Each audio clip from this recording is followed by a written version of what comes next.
ಬಹಳ ದಶಕಗಳ ಕನಸಾಗಿತ್ತು. ಮಹಿಳೆಯರಿಗೆ ವಿಧಾನಸಭೆ ಮತ್ತು ಲೋಕಸಭೆಯಲ್ಲಿ ಪಾರ್ಲಿಮೆಂಟ್ನಲ್ಲಿ ಮೀಸಲಾತಿ ಸಿಗಬೇಕು ಅನ್ನುವಂಥದ್ದು 33%.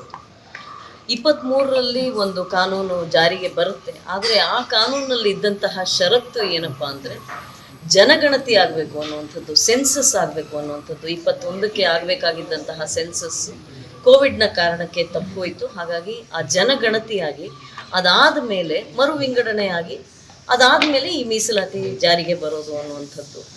ಈಗಿರುವ ಪರಿಸ್ಥಿತಿಯಲ್ಲಿ ಜನಗಣತಿ ಏನೋ ಶುರುವಾಗಿದೆ. ಆದರೆ 2029ರ ವೇಳೆಗೆ, ಯಾವಾಗ ಲೋಕಸಭಾ ಚುನಾವಣೆ ಬರುತ್ತೆ, ಸಾರ್ವತ್ರಿಕ ಚುನಾವಣೆ ಬರುತ್ತೆ, ಆ ವೇಳೆಗೆ ಈ ಪುನರ್ವಿಂಗಡಣೆಯ ಕೆಲಸ ಮತ್ತು ಈ ಜನಗಣತಿಯ ಕೆಲಸ ಮುಗ್ದಿರಲ್ಲ ಅನ್ನೋ ಕಾರಣಕ್ಕೆ, ಹಾಗಾದಾಗ ಈ ಮತ್ತೆ 33% ಮಹಿಳೆಯರಿಗೆ ಏನು ಮೀಸಲಾತಿಯನ್ನು ಮಾಡಲಾಗಿದೆ ಇದು ಮಹಿಳೆಯರಿಗೆ ಲಭಿಸೋದಿಲ್ಲ ಅನ್ನೋ ಕಾರಣಕ್ಕೆ ಈ ವಿಶೇಷ ಅಧಿವೇಶನವನ್ನು ಪ್ರಧಾನಿ ಮೋದಿಯವರು ಕರೆದಿದ್ದಾರೆ. 16, 17, 18 ನಿನ್ನೆ, ಇವತ್ತು, ನಾಳೆ ಈ 3 ದಿನಗಳ ಕಾಲ ನೀವೆಲ್ಲರೂ ನೋಡಿರ್ತೀರಿ. ಬಹಳ ಜೋರಾದ ಚರ್ಚೆ ಪಾರ್ಲಿಮೆಂಟಲ್ಲಿ ನಡೀತಾ ಇದೆ, ಲೋಕಸಭೆಯಲ್ಲಿ ನಡೀತಾ ಇದೆ. ಒಂದು ಸಂವಿಧಾನದ 131ನೇ ತಿದ್ದುಪಡಿ ಒಂದು ಆಗಲಿದೆ. ಅದರ ಜೊತೆಗೆ 2 ಕಾನೂನುಗಳು, 2 ಕಾಯ್ದೆಗಳನ್ನು ಕೂಡ ತರ್ತಾ ಇದ್ದಾರೆ. ಇದರ ಮೂಲಕ 33% ಮೀಸಲಾತಿ ಏನಿದೆ ಇದು ಶೀಘ್ರದಲ್ಲಿ ಅಂದರೆ 2029ರ ವೇಳೆಗೆ ಬರುತ್ತೆ.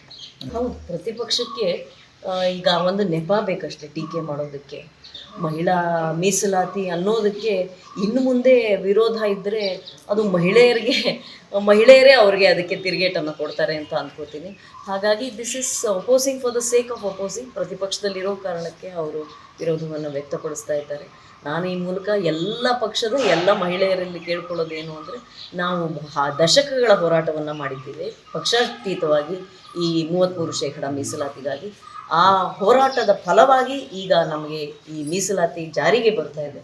ಅದಕ್ಕೆ ಯಾರೂ ಅಡೆತಡೆಗಳನ್ನು ಮಾಡದೆ ಸುಸೂತ್ರವಾಗಿ ಈ ಕೆಲಸ ನಡೀಲಿ ಅನ್ನೋದಷ್ಟೇ ನಮ್ಮ ಆಗ್ರಹ, ನಮ್ಮ ರಾಜಕೀಯವಾಗಿ ದಕ್ಷಿಣ ಭಾರತ ಬಹಳ ದುರದೃಷ್ಟಕರ ಅಲ್ವಾ? ಬಹಳ ದುರದೃಷ್ಟಕರ.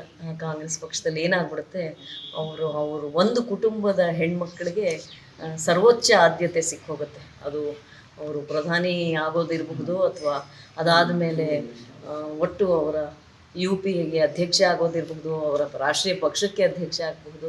ಈ ಥರದ್ದು ಎಲ್ಲ ಒಂದು ಕುಟುಂಬಕ್ಕೆ ಸೇರಿ ಹೋಗುತ್ತೆ.